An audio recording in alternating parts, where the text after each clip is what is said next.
If you've been following me for a while, you may have noticed I am a massive nerd. And honestly, I have always been this way. My favorite pastime activity from the beginning of time has basically been reading. And although I am sure you can imagine how wildly popular this made me in school, thank God that today we have people like Jack who make absolute nerds like me by association seem vaguely cool. So today, if you want to join the Mega Nerds Club, welcome. I will try to explain how to fall in love with books by explaining why I think I am so in love with books. The reason I am doing this is because I realized that so much of my achievements have come purely from reading, and so many successful people attribute their success to reading. So today I'm going to share 7 reasons why I'm in love with reading, and implementing any of these should hopefully make this journey a lot easier for you if you are looking to do the same. So let's get started. The first one is that no one actually ever made me read, so I never had negative associations with books at all. It was purely something that I wanted to do. And most importantly, I think the best thing for this is that because no one told me what to read, no one also told me what not to read. I was allowed to see anything that I wanted and anything that I was interested in. So this always made reading a huge pleasure for me. What's quite funny is that when I had to read things like for school, I often would not read the books that I needed to read in literature. I would just read their summaries online on Wikipedia because if I didn't find the book interesting, I would just not read it. So that meant that I always associated it with something that was fully fun and that I was fully in control of. So I think firstly, realizing that you are doing this for yourself and not because someone else tells you or because it's just a good thing to do is a good way to start with it. And the second thing is that I always follow my interests with books, and I very often go down rabbit holes. If I find something interesting, I will very guiltlessly read it. I've read completely trashy books, I've read classics, I've read books about deriving physical formulas. So literally anything that I really care about, I go where my interests take me. When I was younger, a huge amount of what I read would just be encyclopedias, and I would go from one encyclopedia to the next, to the next, to the next, and just read a whole book about mummification in ancient Egypt, and then go down another rabbit hole and read about the process of mummification on the body, and then go down another rabbit hole and read about human biology, and then go down another rabbit hole and read about the specific organ. So I think just following what interests you and going down that rabbit hole is such an easy way to read more and find reading fun. And my third point, it kind of feeds on that, and that is always going back to first principles. If I read one book, it may be one chapter or even one sentence in a book that really resonates with me. A great example of this are Stephen Hawking's books on the universe. So I will read something about black holes, for example, and it will have a formula which really resonates with me. And I think, oh, this is really cool. What is the physics behind this? So then I'll go to a physics textbook and read about that. And then I'll go into a deeper physics textbook, like a university book that talks about that specific maths. I know this is super nerdy and not what I'm recommending for anything. This is just because I'm really into physics. But let's say you are into literature, you can go down the same rabbit holes with different authors. You can go down these rabbit holes with history. You can easily go down these rabbit holes with archaeology,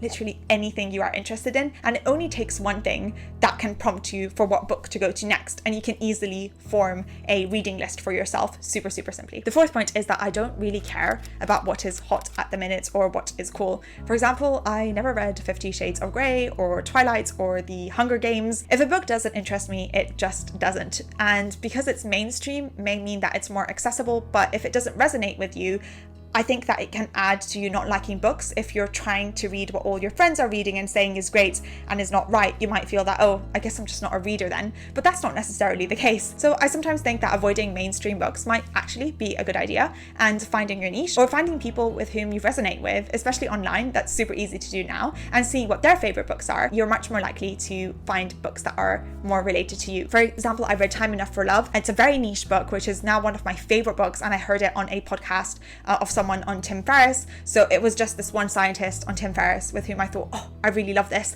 And yeah, that's how I get my book recommendations, rather than going to like the top bestsellers on Kindle, for example, which I might actually not find that cool. My fifth point is that I reread books a lot. I don't really care about how many books I read as a number, and my goal isn't to kind of just read as much as possible. My goal is to have as much fun as possible. And sometimes a book is so good that I will want to read it like 100 times. I remember when I was younger, younger, I definitely did this with Harry Potter. So I read each of the Harry Potter books 7 times each, and I would just go through them again and again and again, especially when I was waiting for the new books to come out. Shout out to anyone who is from that generation. But I think this is a huge recommendation of mine. If you're just not finding new books that you like, or if you haven't read in a long time, what is a book from your childhood that you really enjoyed, or a book that you read a long time ago that you really enjoyed? Just go back to it, because it doesn't just have to be new books. Although I do get FOMO and I wish I could live forever so that I could read every book in the world, it doesn't really matter. If I like something, I will reread it. I will enjoy it again and again. I felt so reassured when I heard Naval, which is one of the people that I respect the most in my life, saying that he sometimes goes halfway through the book before he realizes that he's read it before. And I honestly felt the same, but I felt so stupid for saying it out loud, as though people might judge me that, well, you clearly haven't read it well enough the first time. But genuinely what he said is that when you reread a book and then only later you realize that you've read it before, it's because it's the right time for you to reapproach this and for the book to come into your life. And that's kind of the way that I see it now. So both unintentionally and intentionally, I will read books again and again and re-enjoy them, especially when I know that it's a guaranteed pleasure for me to read. Just go back to it. This can be novels, educational books, anything really. My 6th point is that I take a lot of notes. Although I kind of recommend this to everyone, I know that it's also something advanced, and I'm massively over the top with this in that I literally have a second brain, and I take notes of everything that I read to a huge extent. I just find this a lot of fun because it means that I can reapply a lot of what I learn. It's much less likely for me to forget that I've read that book, and also I can take the applications and the notes and use them in other things, such as this video.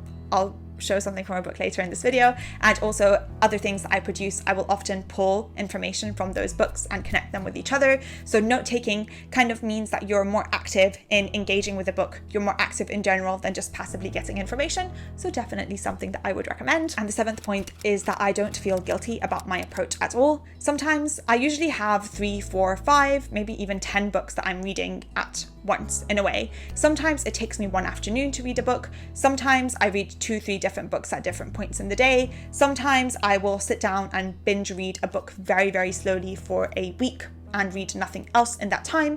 I just read the way that I feel, and kind of I feel that it is my space to be free and creative, and whatever I feel like doing in the moment is what I will do with as little guilt as possible. So I think in general this just ties to everything that I said. Making it pleasurable will make it more likely that you enjoy it, and one way to make it pleasurable is to remove these obligations. You don't have to read Shakespeare if it genuinely doesn't resonate with you. It might not be right for you right now, and you don't need to read mainstream books, and you don't need to finish every book that you read. If you want to make it more fun for yourself, just doing what you feel like in the moment when you feel like it will be the best. In the end, I just wanted to add one quote from Alain de Botton in his book on how past can change your life, which kind of says something along the lines that the reason that we might feel lonely is because our experiences are so scattered among the world. There's actually a lot of people who might be feeling very similarly to how you feel, but not all of them are alive right now, not all of them are in your vicinity, and not all of them are even expressing these things to you.